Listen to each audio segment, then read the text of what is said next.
Today is March 21st, 2009, and we are visiting with Mrs. Gladys Ruff Tilley of the Big Pond, Taylorsville community, and she's going to start telling us about her life. Well, when I was young, I think my mother and my dad and my husband and their children know me better than anybody else. Uh-huh. I think they do. And other from my family, my church people and my neighbors, and I just have the best neighbors in the world. And just and children that I've taught and everything, you know, it's just I just have a lot of I have a lot of important people. Yes. You know, and I never could mention them all. And I think the key to the great friendship is you have to be great yourself.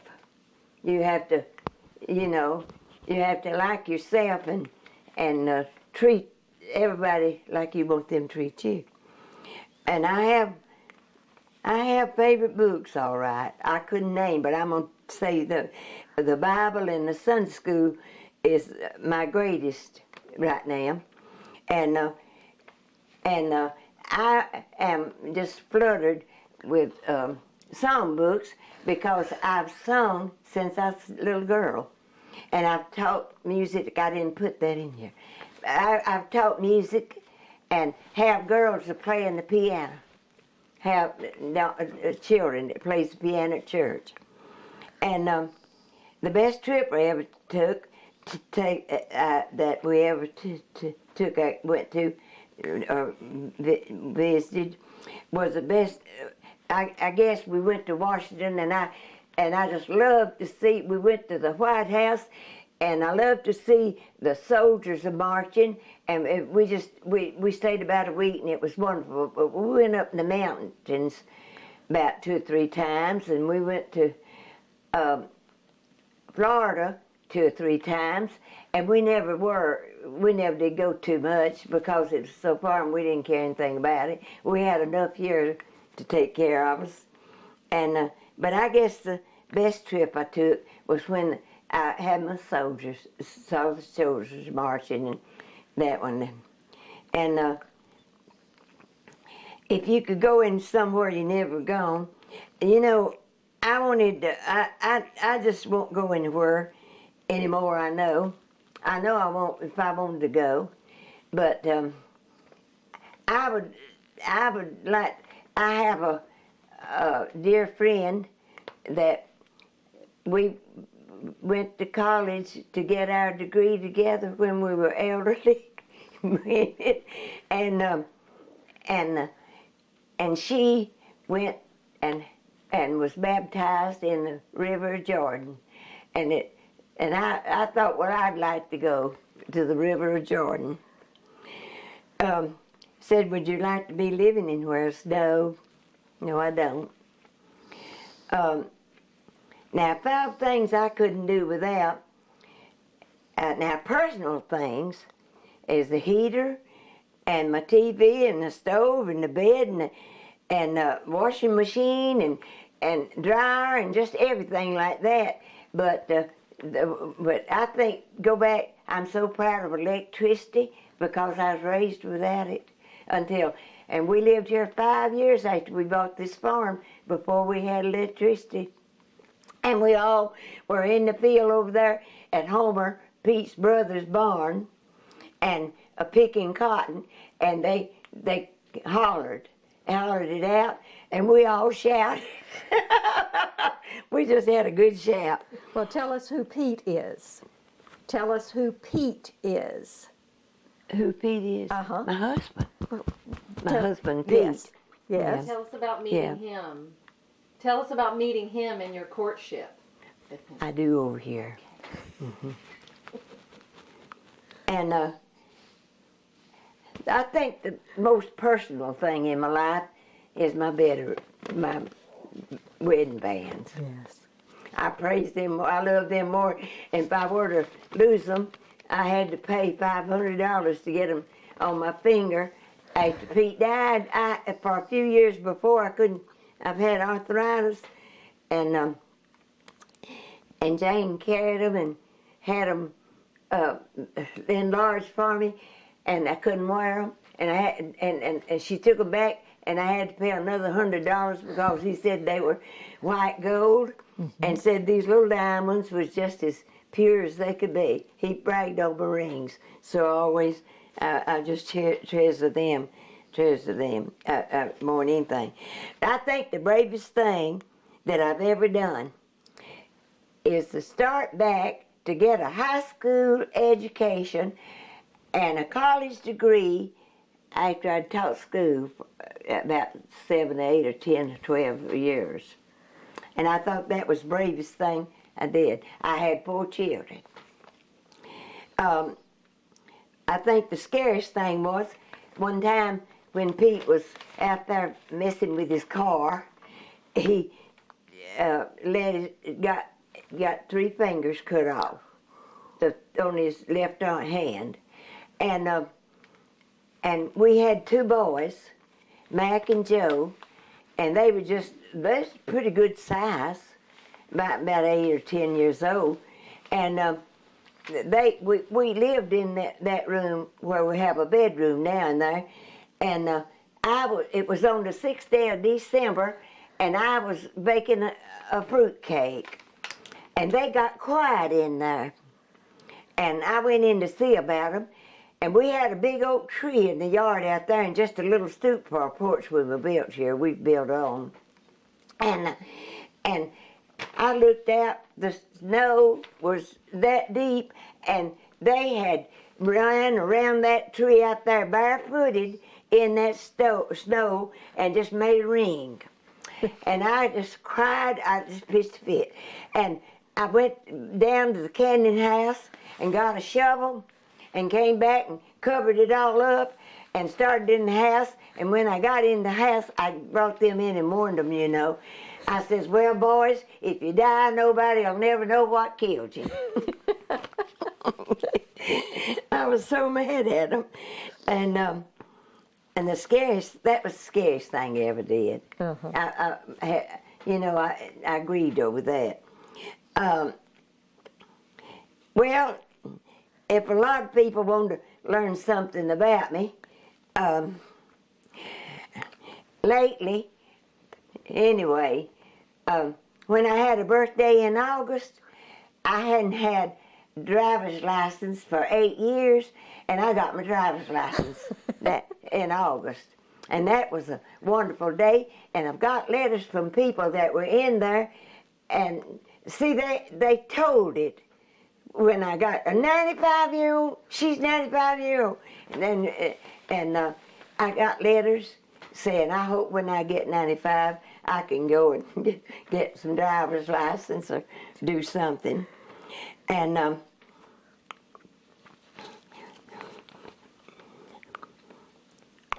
when I was 15 years old, I better not tell that now, though.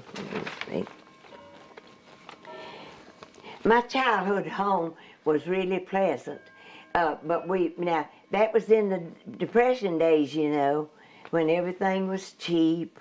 You could buy a cloth for 5 cents a yard, and Mama could buy enough for a quarter to make Louise me a dress. My sister next to me, she's gone now, and we would go to the field, the farm. We owned a farm because we kept our granddaddy for a long time, and we owned our farm. And when I joined the 4-H club when I was in about the 8th grade, I won a trip to Rock Eagle, and my granddaddy gave me 35 cents to spend. And I thought I was rich. It was funny, but it would be now, you know, but it was present then. And we would hoe cotton, and Mama would come in. Mama could just take anything and make a meal, you know. And we killed our hogs and beef, and canned and everything, and we just had plenty to eat. Made gardens, you know, and farmed. And so we just we would be working in the field, and when we would come in for lunch, Mama wouldn't let us wash the dishes. Daddy carried us in the living room, and we played the piano and sang for 1 hour.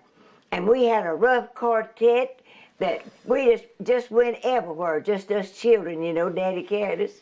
We just went everywhere and sang. Never, now when they go, they get money, but we never did get a dime, not one dime.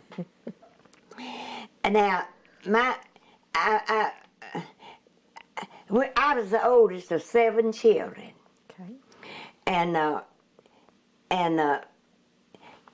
we had 3 little girls. Let's see now. Me, then Louise, then William, and he was 91 to 26 old. And next was Ruff, and he had 4 children, you know, but Ruff was the brother, and that was the 2 brothers. And then Mary Evelyn, she lives over in Cobb County, and she's 86. And then next to her was Texana and Lenny's. They were the babies. And now that's been 86 years ago, but those 3 were the babies. And I can't tell you how many times those little girls has told me, Gladys, you've just raised us. Yes. After I married. Yes. And when my sister, Lenny's, they sent her to the nurse. She had to go to the nursing home. And on Friday afternoon, my brother carried me to see her, and I was on a walker. And we knew she was real sick, you know, just really ill. And we started out the door, and she says, now, Gladys, I've always had a lot of confidence in you, and you've done so much for me. I want you to pray with me.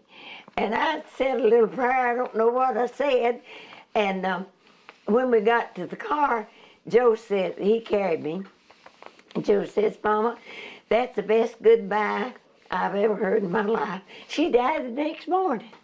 She died the next morning. I thought that was interesting. Yes, it is. The happiest time of my life, I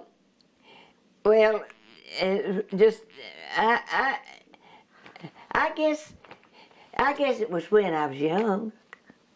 I guess I was happier then a lot of times, you know. But I've tried to be happy all my years. I just, when I get to worrying, I get out and get something to do, you know. I just don't let it worry me. And I just have a lot of calls and letters and cards and things. And I guess the biggest disappointment I had was every time I taught at 4 schools, and every time I got there, the other teachers had been there before me, and they moved Big Pond over here to Taylorsville. They moved Red Ligon to Taylorsville, and they moved Mount Pleasant to Pine Dog, and then they moved the other one, I forgot, one in Cobb County, I taught over there. And they moved it while I did it. And one morning I was milking my cow before, when we had a cow and had a place, you know. And so one morning when I was milking my cow, one of the trustees came and said, now, you're going to have to June round here. Says, in 2 weeks, we're going to Taylorsville. And I had 2 weeks to get ready for that. But down there, when I went to school there, well, I'm going to tell this. One little girl took me outside and says, now, Junior, one of the boys, runs the teachers off. Says, they always run the teachers off. And I says, well, we'll handle that or something, you know. And so when in the next day, I called Junior out. He was my neighbor. I called him out, and I says, now, Junior, I want you to be a good boy, and how about you keeping wood in that big stove in there for me, and go into the well go in the spring out there and get in the water and feed, drink, let them all drink and everything, you know. And he said he did. And you know, I didn't have a bit of trouble. He never did give me not one bit of trouble. So that can tell you, you have to be yourself, and you have to lose a lot yourself to help somebody else. Yes. And we had paper cups. If they didn't bring a cup, we made a cup from paper. And he would take a dipper and take the bucket and dip it out in there. Cups, you know. It was just, you wouldn't believe. Fine children. Yes. Fine children, no trouble. Yes. And I'm going to tell you, and when I taught at Mount Pleasant then, I got on the train in Carsville. They didn't charge me. And he carried me to Pine Log, and Mr. Lee Worthy had a big white sheet, and he'd run out in front of it and wave it down and let me get on to go back home to Carsville. How about that? And Daddy, and after I married, Pete would meet me, but Yes. I married while I was going there. And the Mount Pleasant School is up near Pine Log. It's a public school at Pine Log, Mount Pleasant. Right. And Mount Pleasant School was on this side of the road, and the cemetery and the church was on, Baptist church was on this side. And when I'd stay over for the weekend, I'd go up there and I would sing for them and play the piano. And so one morning, I had 31 children in my room at Mount Pleasant that day. I had some large boys and large girls. I had some folks that could sing, and I loved it too. Yes. And you know what? One man came there, and he says, we've got a feller coming from that we're going to have to bury out here, and says, I've been all over this valley, and I've asked everybody to play, and said, they say, go to the schoolhouse up there, that teacher prays, and she might help you out. And I said, well, I have 31 children in this room. We don't get out till 4 o'clock, and funerals at 2. And he just folded his hands before him and said, well, I don't know what I'm going to do. And I said, go ahead, I'll take care of it. When he left, I just laid every book down. I said, lay your books down, we're going somewhere. We went over to that church and we practiced for 1 hour. I put them all in the amen corner. And they sang the prettiest you've ever seen in your life. And when they got out of church, the mother was just crying and about their children, and she said they so proud of them, they couldn't know what to do. What a memory. I think that's the funniest thing I ever done. What a memory. Mm-hmm. Yeah, That's a great memory. Yeah, yeah. And one day, Pete had a cousin that buried, and Pete and I went up there to the church, and they built it where the school was. And we got out and was walking up to the church, and a boy was talking to the preacher. And he says, come up here. When he saw who I was, he knew me. And he says, now this girl taught me music, and says, we just sung. I've sung ever since.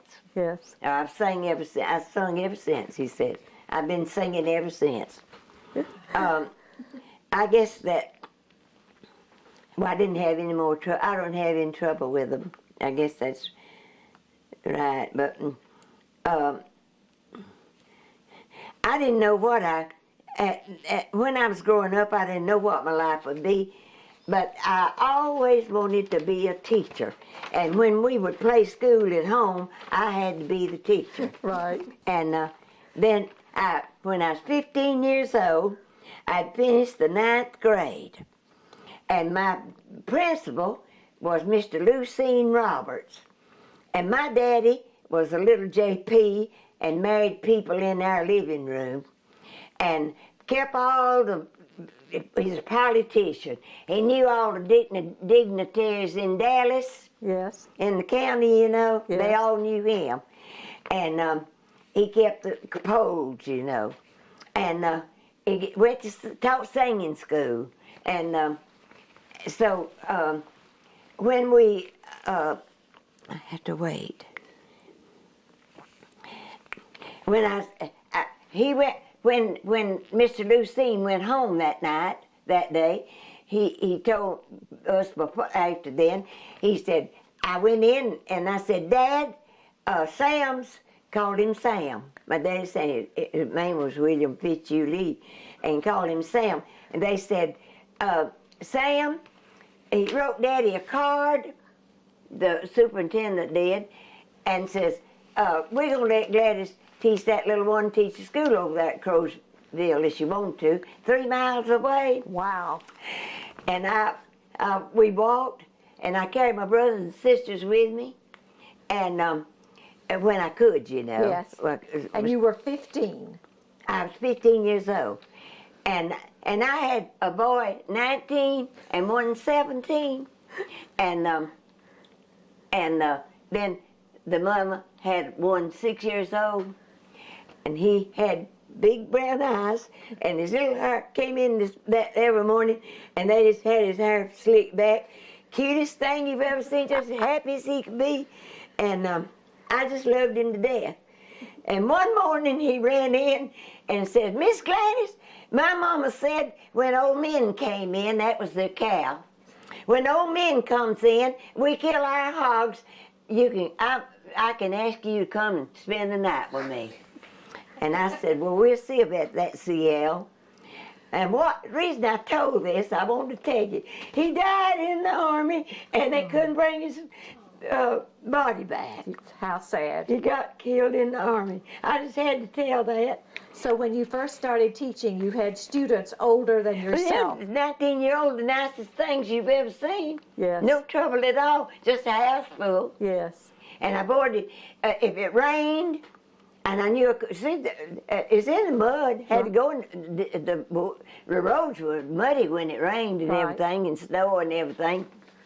And it was understood that I would stay at my cousin's house, and I would buy food and carry and over there, and I stayed with them when Yes. it rained and snowed, you know, Yes. or snowed, and then I stayed at 2 or 3 more houses. If they invited me, you know, I just had a good time among them. It was tradition to board the teacher. It was the best thing you ever seen. Yes. Yeah. And I'm gonna tell you another thing.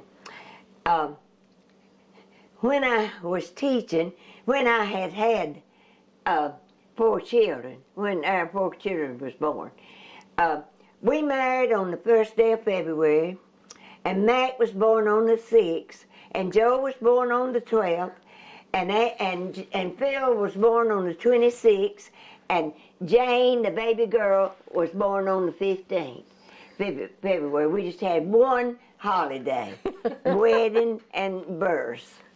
And so we had a real good time. And they brought from Georgia University College in Rome a class to Rome. And I told my husband that I wanted to go, and I did. I went, and somewhere that we didn't. I didn't drive the car that night, and I had the truck. And when I went in, the one that's in charge said, "How are you traveling?" I says, "In my husband's cow truck." And she says, "How many children do you have?" And I said, 4. And she says, "Where are they?" I says, "Out there in the truck." I'm going to stay in here in a few minutes, and then we go into town. And everything she told me, I just told her what it was, you know. And I've been out of school a long time and had taught. And so when Joe and Betty Jane married, they went there, and she is still there. How about that? At the head of it.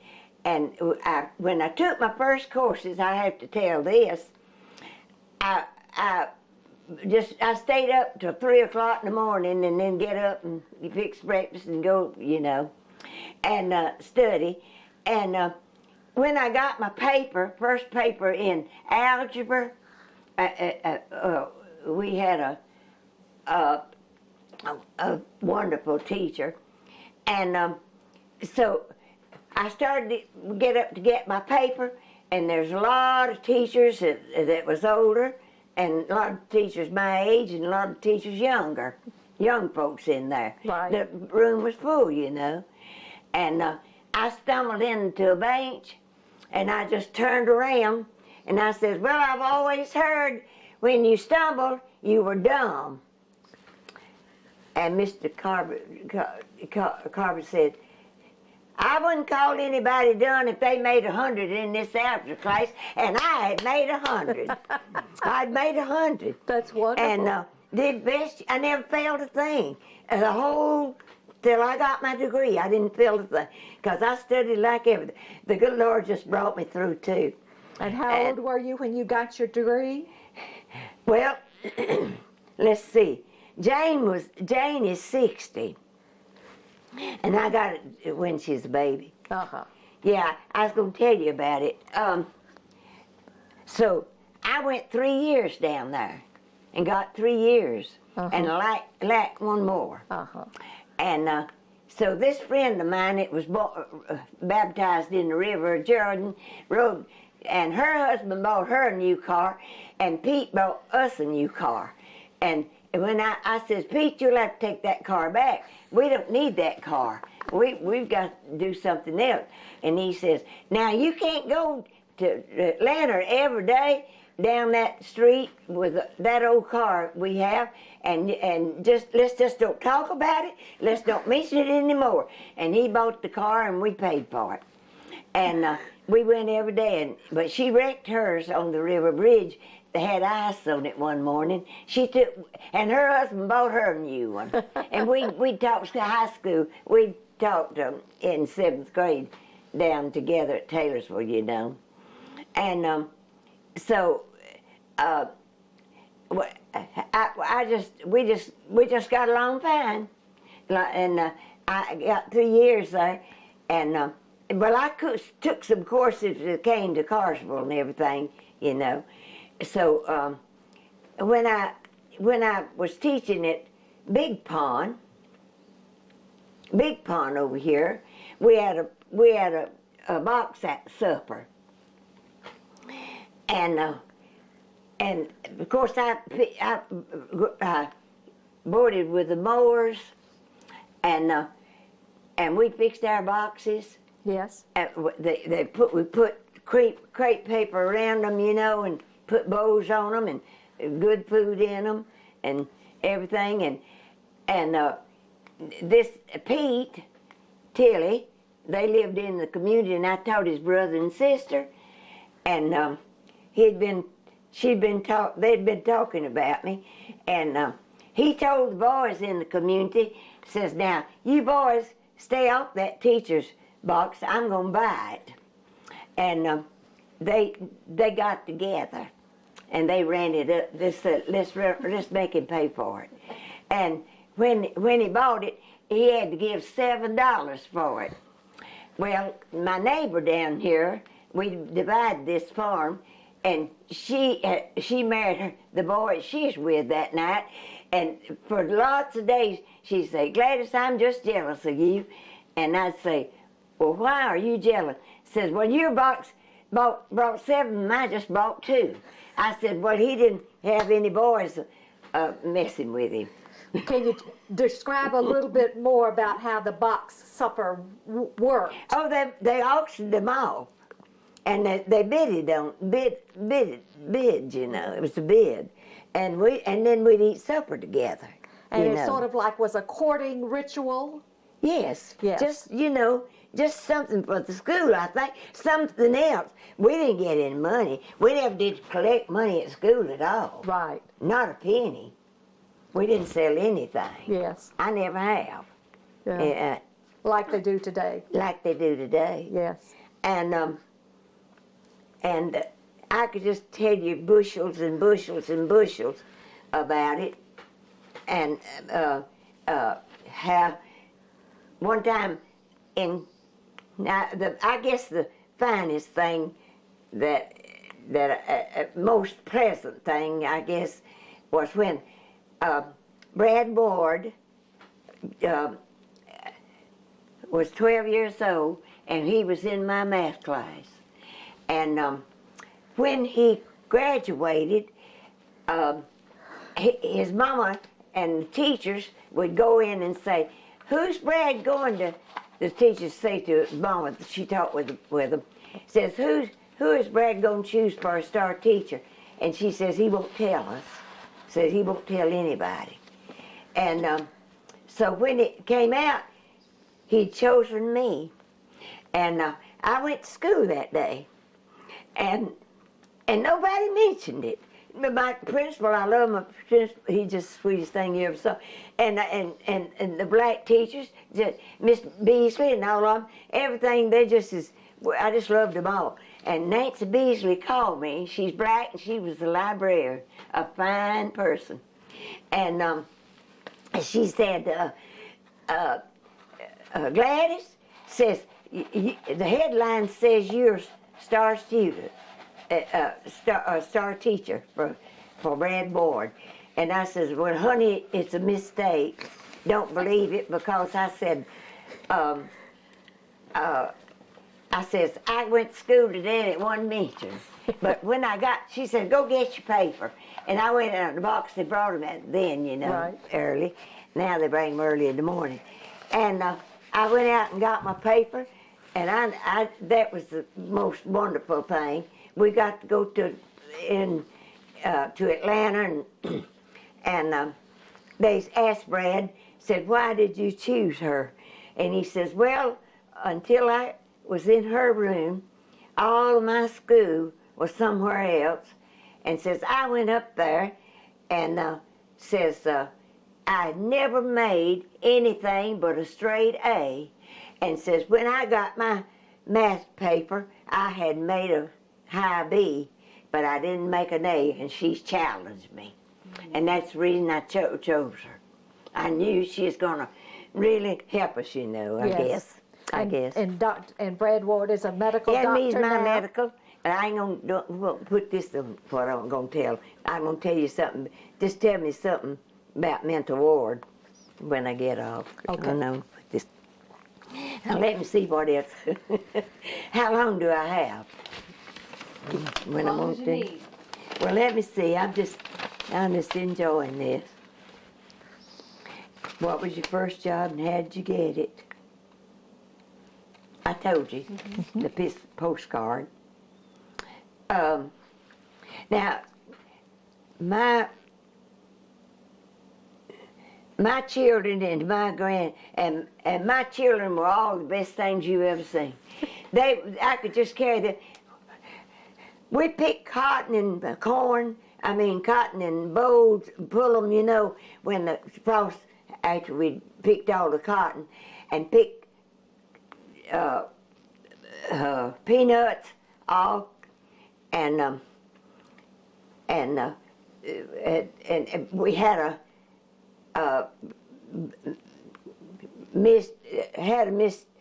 we had a house that didn't have anyone in it, empty house on our farm, and we'd gather all the neighbors in, and they'd pick it, and they'd all go to a dance then, and I wanted to go too, and so my daddy wouldn't let me.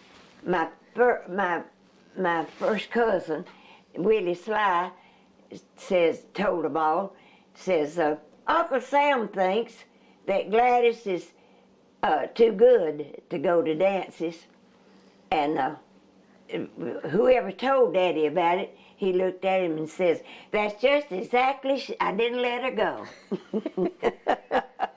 I thought that was funny. Yes, I thought that's a good answer, Yes. But that wasn't it. Well, I always tried I can't think of my best moments or anything because I always tried to be happy, and I can't think of anything. I always tried to teach the children. Every morning we would get that Bible and have a Bible verse or two, reading. Yes. And then we would we'd pick a certain verse. I'd have a certain verse and we'd talk about it. And then we'd have a little prayer, and then I'd say, now let's let the master, before we prayed, I'd say, now let's pray that the master teacher will take care of us through the day. And he did. Well, I never did have any trouble that I couldn't handle. But I had some good things I handled in a bad way, too. It was so bad. And you'd be surprised. It says, on balance, did you like your chosen career? It couldn't have been better. I was just as happy as a lark. If I had it, I'd do it over. I subbed about 15 years after I retired, and my neighbor down here was working for the Board of Education, and she said it was in 1993, and been long ago, and I had substituted 15 years, and just went everywhere. I had the best time in the world. I just really had a good time, no trouble, and then what we it couldn't have been better because we had chosen. My neighbor down here worked for that county, and she called me, and I says, now I called her, and I says, now I'm not coming back in '94. I can't come anymore. I'm too tired. And she said, well, we're going to keep you on anyway, and if I called you, you better go. And I never did go. I stayed out. So that was it. Uh-huh. That's the way I got out. I had a good time. I just did. I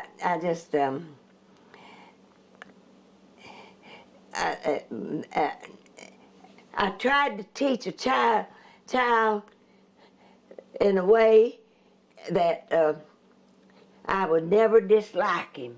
I never did tell a child, you're dumb, you're nothing. And I could just hear teachers calling them everything. Yes. One teacher at Taylorsville said, I wish I could open up the top of your head, put this in your head. But I wouldn't say that to a child. I never did teach one that I agged to be ugly or nothing. I always tried to teach them right, And then I taught in the summer school math, taught 2 classes every summer.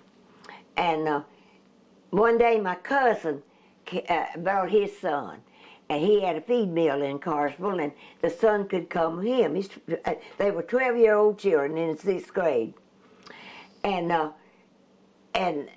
he came up and said, I don't understand this math today. Could I come the second time? And I was so shocked. I'd had him. But anyway, I want to tell you, I wrote on his card that he had to come to summer school, mm-hmm. and all his grandmothers got the parents said, I wouldn't let him go. If she didn't teach it in the 9 months, she's not going to teach it in the summer. I want all the teachers to hear this. And she said, I said, I taught it in the summer. And he came every day. He didn't miss a day for 2 summers. And when he was in school, one day his sister was having trouble with math. The students were having trouble with math, and they said to his sister, says, well, why do you make good grades? And that was new math. Yes. And why do you make good grades? And we don't. And he says, well, I had an aunt that straightened me out.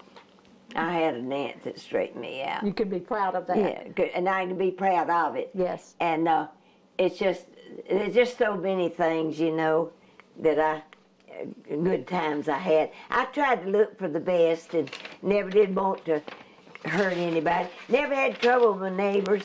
They've got the best neighbors in the world. That's Every terrific. one of them, they just precious. That's great. Was math your favorite subject to teach? Yes, I like math. Yes, I liked it. And when I would go to the meetings in Rome, when we were taking courses, the math folks and English folks, they'd bring their books to sell, you know, to the school. And I would go in my car sometime, most time, and I would go around to every one of them and say I'd like to have a math book. I guess I left about 100 or 2 math books at the Carsville City Schools. Great. I would, and Brad Ward, I started telling you about this how to teach too. I was started teaching for all the city schools. Yes. Yeah, yes. I mean Quite an honor. That was one of them, you know. Yes. And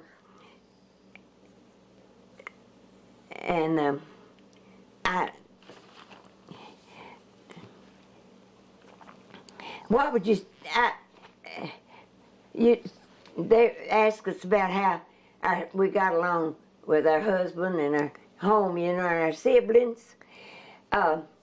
We raised chickens, and we had all these goats and everything. Yes. Had little goats, and one time the deer got in there and killed them, and we brought them out there and put them in the house, and every one of them died, but we doctored them and everything. And we've got pictures here of the boys that helped us. We had 5 houses, right, and had farms and folks in them, right, and we. Well, we're going to pause for just a minute and let Betty Jane take over and do some of the questions and interaction with you. So we'll just stop for a second. Of marriage. Okay, so you want to start there? I'm going to say a little bit about that. I think that first thing, you invite the Lord into your home. And all right. Yeah, wait we're going. a minute. You're going? Yeah. Oh, it's okay. And I think we ought to live, I think that we both ought to live clean lives. And just, if we have any trouble, we need to just iron it out ourselves and not just lay down and go somewhere, quit and go somewhere. And today, I see such a change in our world. They ask about that too. And I reckon I have seen a change in this world. When we were growing up, we wouldn't have sashed our mom and daddies or anything, and we wouldn't be when they took the prayer out of school. They put in the guns. They brought in the guns, and now we hadn't had anything but trouble. And our world today is a perilous world. We're living in a perilous world. And we who claim to be Christians and who claim to live good lives sure have got to stay to it, you know, and help do what we can to lead somebody to a better life. And, well, you always started your class with the Pledge of Allegiance. I told her I had Pledge of Allegiance, and one prayer. One time I had a boy in the math class that I told you in the school, and he had a little girl in my room, and he came and brought her in that morning, and all my children were sitting in there, and he says, "Now when you pledge allegiance to the flag, you let her leave the room, for says, we don't pledge allegiance to the flag." I says, "I sure will. I'll sure let her go." And so we did the flag. Now this is the fact. We did the flag, we did the pledge, and she went. The next morning we did the pledge, and I told her she could go, and she sat there. And I just did the Pledge of Allegiance, and she stayed the whole year, and I never heard a word about it. Not one word about it. She stayed in school the whole year. Sweetest little thing you've ever seen. Just precious. And see, Now, I when didn't did say that- a word to him. I didn't tell him. I didn't try to tell him I didn't want to. I didn't say anything to him. Well, now you handled prayer in school even as you were practice teaching. You still Every day. Yeah, we had a devotional. We just had a devotional. We had a Bible talk and we had. But when we got ready to pray, I just tell them, let's pray to the master teacher that he'll guide us through the day, you know. And I could end it that way good, and they enjoyed it. The children liked it, and we'd have math fairs, and they'd get ribbons, and you just wouldn't believe what those children could do with that new math. I've got to tell you this.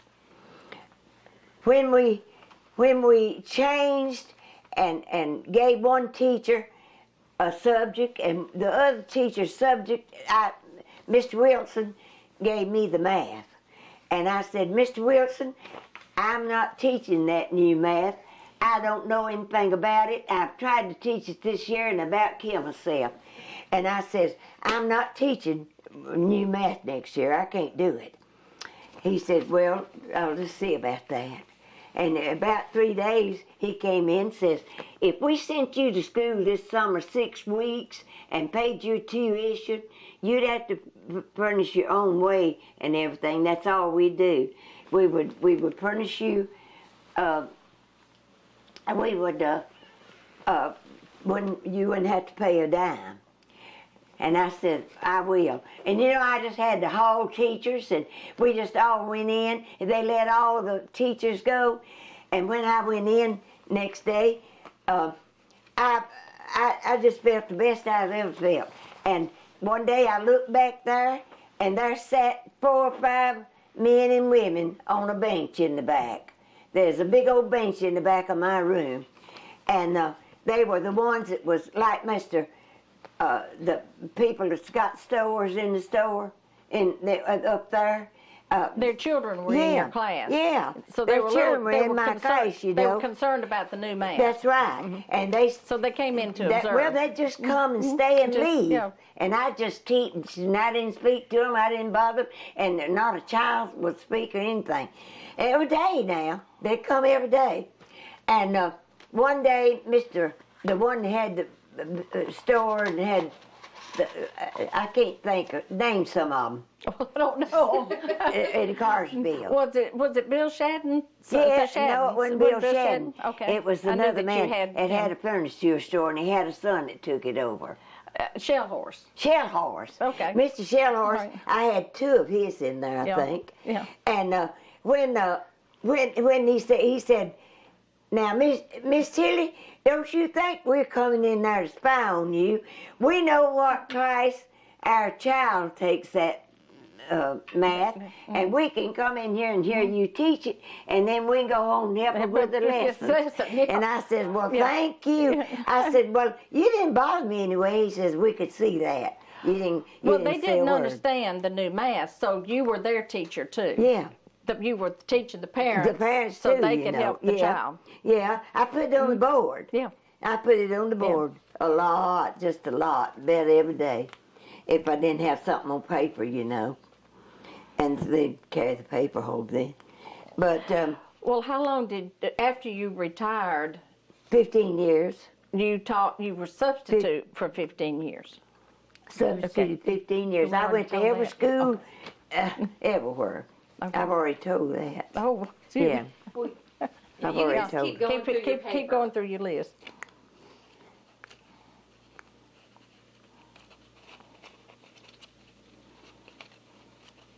It says, wait, I've already told you how I got along with my children. I taught some fine children. But you know, every teacher would have children that's jealous even of each other. And there's a lot of jealousy in school. And some of the children feel like that you didn't treat them right, you know, maybe, but I never did have any trouble much. And when the girl came in to tell me, she lived at Stylesburg, and I a good friend of the neighbors, her parents and everything. And now, Beth Jane, you can't read it. You can't read it. Let me have it. No, I know. just seeing where you were. I've done some. Yeah, you can't read my writing. But when we, I forgot it now. I'm sorry.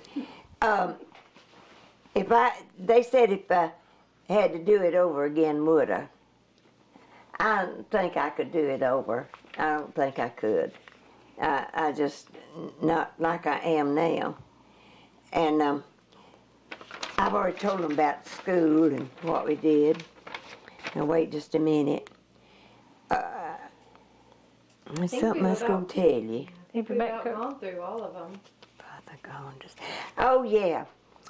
My daddy's grandfather, my daddy's grandfather, my great-great-grandfather, great-grandfather, went to the Civil War.